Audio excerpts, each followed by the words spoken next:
నమస్తే నా పేరు Shivaji welcome to our channel Jaganmohan Reddy గారికి భారతదేశంలో ఉన్నటువంటి న్యాయస్థానంలో ఉన్నటువంటి లూప్ హోల్స్లు తెలిసినట్లు సుప్రీం కోర్టు జడ్జికు లేదా రిటైర్డ్ జడ్జి కూడా తెలిసిండదు అన్ని లూప్ హోల్స్ తెలిసి పెట్టుకొని ఉన్నాడు మొన్న ఆయన ఎక్కడో లండన్ పర్యటనకు వెళ్తా ఏమని చెప్పి వెళ్ళాడంటే నేను లండన్ పర్యటనకు వెళ్ళి వస్తాను 14వ తారీఖు లోపు వచ్చి నేను కోర్టులో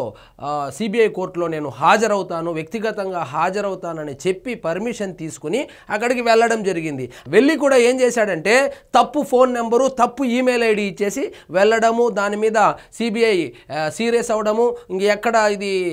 సీరియస్ అవుతుందా మ్యాటర్ అని చెప్పి మళ్ళా జగన్మోహన్ రెడ్డి గారు వెనక్కి వచ్చేయడము ఈ విషయం మనకు తెలిసినటువంటి విషయమే సో జగన్మోహన్ రెడ్డి గారు ఎట్టకేలకు 6 సంవత్సరాలు దాదాపు 7 సంవత్సరాల తర్వాత కోర్టు మెట్లు ఎక్కనున్నారు బోన్లో నిలబడనున్నారు సో ఈ నెల 21వ తారీఖు లోపు ఖచ్చితంగా జగన్మోహన్ రెడ్డి గారు కోర్టుకి వ్యక్తిగతంగా హాజరు కావాలని చెప్పి మన కోర్టు అయితే కోరడం జరిగింది దానికి ఈయన తరపున న్యాయవాది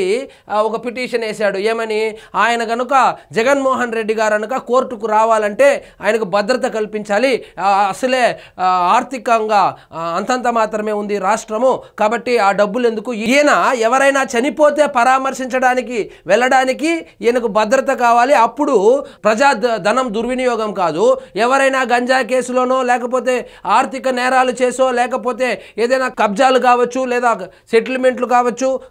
కుంభకోణాలు చేసి జైల్లో ఉన్న వాళ్ళను పరామర్శించడానికి వెళ్ళినప్పుడు భద్రత కల్పించేటప్పుడు ప్రజాధనం దుర్వినియోగం కాదు కానీ ఈయన మీద ఉన్నటువంటి కేసులకు కోర్టుకు హాజరైతే మాత్రం ప్రజాధనం దుర్వినియోగం అవుతుందని చెప్పి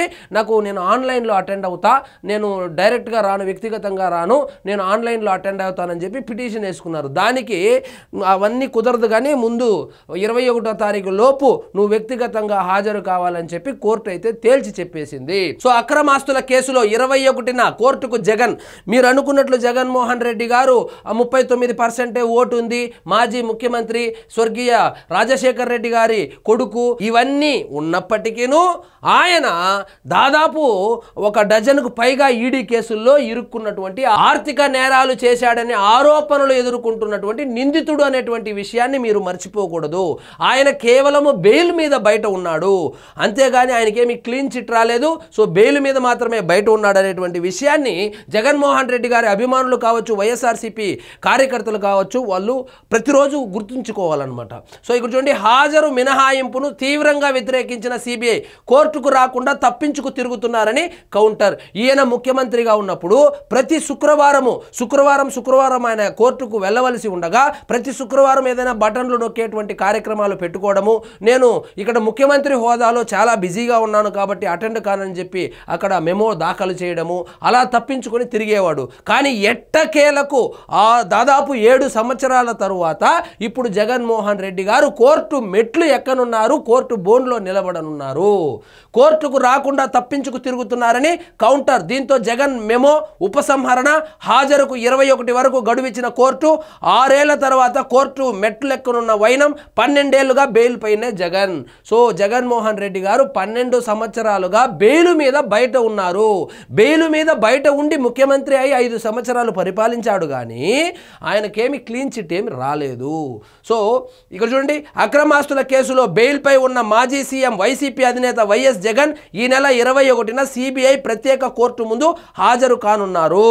వ్యక్తిగత హాజరు మినహాయింపు కోరుతూ ఆయన దాఖలు చేసిన మెమోపై సిబిఐ మంగళవారం కౌంటర్ దాఖలు చేసింది యూరప్ పర్యటన తరువాత కోర్టులో వ్యక్తిగతంగా హాజరు కావాలని నాంపల్లి ప్రత్యేక న్యాయస్థానం గతంలో ఇచ్చిన ఉత్తర్వులను అమలు చేయాలని గట్టిగా కోరింది సో నేను యూరప్ పర్యటన వెళ్ళి రాగానే వ్యక్తిగతంగా హాజరవుతానని చెప్పి తర్వాత వచ్చి ఇప్పుడు నాకు భద్రత కల్పించాల్సి వస్తుంది కాబట్టి నేను ప్రజాధనాన్ని దుర్వినియోగం చేయదలుచుకోలేదు కాబట్టి నాకు ఆన్లైన్లో పెట్టించండి అని చెప్పి ఆయన అయితే మెమో దాఖలు చేయడం జరిగింది దానికి కోర్టు ఒప్పుకోలేదు ఖచ్చితంగా 21వ తారీఖు లోపు జగన్మోహన్ రెడ్డి గారు కోర్టు మెట్లు ఎక్కాల్సిందే అని చెప్పి ఖరాఖండిగా చెప్పడంతో ఆయన తరపు న్యాయవాది ఎవరైతే ఉన్నారో సో 21వ తారీఖే వస్తారని చెప్పి ఒప్పుకోవడం కూడా జరిగింది అంటే దాదాపు 7 సంవత్సరాల తర్వాత జగన్మోహన్ రెడ్డి గారు కోర్టులో హాజరు కాబోతున్నారు. 6 ఏళ్లుగా ట్రయల్ కోర్టుకు రాకుండా తప్పించుకొని తిరుగుతున్నారని తెలిపింది. ఈ కేసులకు సంబంధించి డిశ్చార్జ్ పిటిషన్లపై రోజువారీ విచారణ జరుగుతున్నందున జగన్ ప్రత్యక్షంగా కోర్టుకు హాజరవడంలో తప్పేమీ లేదని పేర్కొంది. దీంతో గత్యంతరం లేక వ్యక్తిగత హాజరు మినహాయింపు కోరుతూ దాఖలు చేసిన మెమోను జగన్ తరపు న్యాయవాది వెనక్కి తీసుకున్నారు. సో వ్యక్తిగతంగా అటెండ్ కావడానికి కుదరదు అని చెప్పినటువంటి దాఖలు చేసినటువంటి మెమో ఏదైతే ఉందో అది విత్డ్రా చేసుకోవడం జరిగింది. సో జగన్మోహన్ రెడ్డి గారు ప్రజాధనమేమి దుర్వినియోగం కాదు, కానీ ముందు మీరు కోర్టుకు రండి అని చెబితే సరే వస్తాను 21వ తారీఖు లోపల రమ్మంటే లేదు నేను 21వ తారీఖే వస్తానని చెప్పి ఒప్పుకోవడము. సో 21వ తారీఖు ఎట్టకేలకు జగన్మోహన్ రెడ్డి గారు కోర్టు మెట్లు ఎక్కనున్నారు. 21వ తారీఖు వరకు అంటే ఇంకా టైం ఉంది కాబట్టి